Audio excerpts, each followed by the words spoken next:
सभापति महोदय, आज के इस विशेष विधेयक पर मुझे बोलने का मौका दिया। निश्चित रूप से वो जो दौर था वो पूरे लोकतंत्र के लिए एक काले बादल समान था। उस समय के हाल अगर देखें, कई सारे युवा साथी यहां पे बैठे हैं, कई सारे भाई बाहर से भी देख रहे हैं। एक इमरजेंसी करके फिल्म आई थी, जब उसको देखा, ताराचंद जी साहब अभी बोल रहे थे, कई सारी चीजें उन्होंने कही। कालीचरण जी साहब उस समय के प्रत्यक्षदर्शी रहे हैं। हमने वो दौर नहीं देखा, पर जिस माध्यम से भी हमें पढ़ने का मौका मिला, देखने का मौका मिला, तो समझ में आया कि वाकई कितना बुरा वो कालखंड था। जिस समय हमारे देश के सारे नेताओं को, स्वर्गीय हमारे प्रधानमंत्री अटल बिहारी जी वाजपेयी को, जेपी जी को और तमाम देश और प्रदेश के नेताओं को, युवा साथियों को इमरजेंसी के दौरान उन सलाखों के पीछे भेज दिया गया। लोकतंत्र का गला घोटने का काम उस दौर में किया गया। और मैं इस सदन के माध्यम से उस समय के उन तमाम लोकतंत्र के सेनानियों को मैं बारंबार वंदन करता हूं, जिनके त्याग, तपस्या और हिम्मत की बदौलत यह लोकतंत्र आज इस मजबूती के साथ खड़ा है। अगर मैं वर्तमान परिप्रेक्ष्य की बात करूं तो कई सारी चीजें हैं जिनमें आज भी बदलाव आ रहा है। मैं कहना चाहूंगा कि मैं छात्र राजनीति के माध्यम से यहां तक पहुंचा हूं। पिछले राज के दौरान जब हम विरोध प्रदर्शन करते थे, जब युवाओं की बात सदन तक और सरकार के सामने रखने का प्रयास करते थे, तो उस दौरान कई बार लाठियां, कई बार मुकदमे हमें सहने पड़ते थे। मैं आपको बताना चाहूंगा, पिछले उस राज के समय हमने विधानसभा का घेराव किया, कई बार जेल गए और कहीं ना कहीं युवाओं की आवाज को हमने लाठी के नीचे दबते भी देखा। पर साहब, उन युवाओं की बात को हमने दबने नहीं दिया।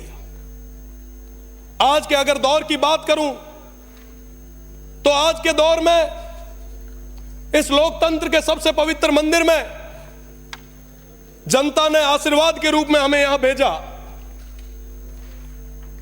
न पक्ष का साथ था, न विपक्ष का साथ था, पर जनता का आशीर्वाद था। और उस दौरान जब बाड़मेर, जैसलमेर और बालोतरा की जनता का आदेश था कि पार्लियामेंट के इस चुनाव में हुंकार भरो, इन 22 लाख लोगों का नेतृत्व करो, इनका आशीर्वाद तुम्हारे साथ है, और जब लड़ने के लिए आगे आए, जब उस समय नॉमिनेशन भरा और जैसे ही घर पहुंचे तो कई सारे ऐसे पत्र हमें मिले। इन पत्रों में क्या है कि साहब, इनकम टैक्स का डिपार्टमेंट का ये लेटर आया है, 4-5 और भी डिपार्टमेंट्स के लेटर आए। मैं निश्चित रूप से पूरी जिम्मेदारी के साथ कह सकता हूं, हमारे प्रदेश के मुखिया जी और तमाम लोगों को इस चीज का पता भी नहीं होगा कि ऐसी चीजें हुई है। पर जो पीछे बैठे हुए लोग हैं वो ऐसे षड्यंत्र रचते हैं जिससे कि सरकार की एक बुरी इमेज, एक गलत छवि कहीं ना कहीं बने। तो मेरा तो निवेदन है, यहां पे संसदीय कार्य मंत्री जी भी विराजे हैं, माननीय मंत्री जी भी विराजे हैं, कि ऐसी छवि नहीं बननी चाहिए। इन चीजों पे हमें विचार करना होगा। और निश्चित रूप से लोकतंत्र के हम पैरोकार रहे हैं, और जहां कहीं पे भी लोकतंत्र की बात आई है, जनता की आवाज को दबते देखा है, तो हमने मजबूती के साथ उनकी आवाज को मजबूत किया है।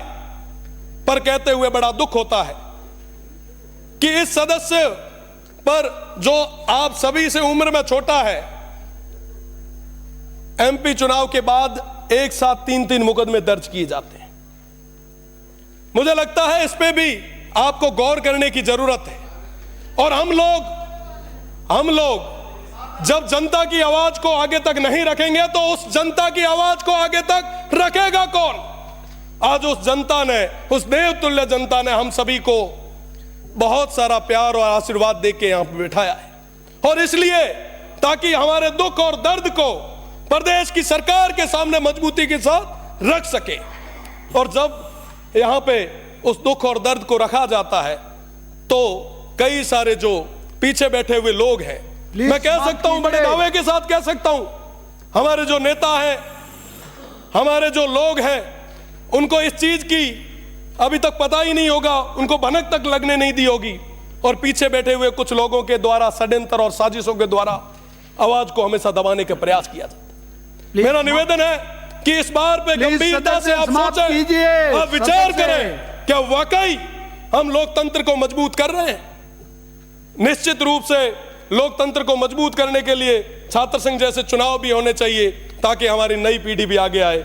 मैं पुनः सभापति महोदय को बहुत बहुत धन्यवाद देता हूं और निवेदन भी करता हूं कि हमारे जो लोकतंत्र के सेनानी थे उनको पूरी सुविधाएं मिले, निश्चित रूप से उनको याद किया जाए, हर स्कूल में उनको पढ़ाया जाए ताकि पता चले कि साहब वो हमारे लिए लड़े थे। बहुत बहुत धन्यवाद। जय हिंद, जय भारत।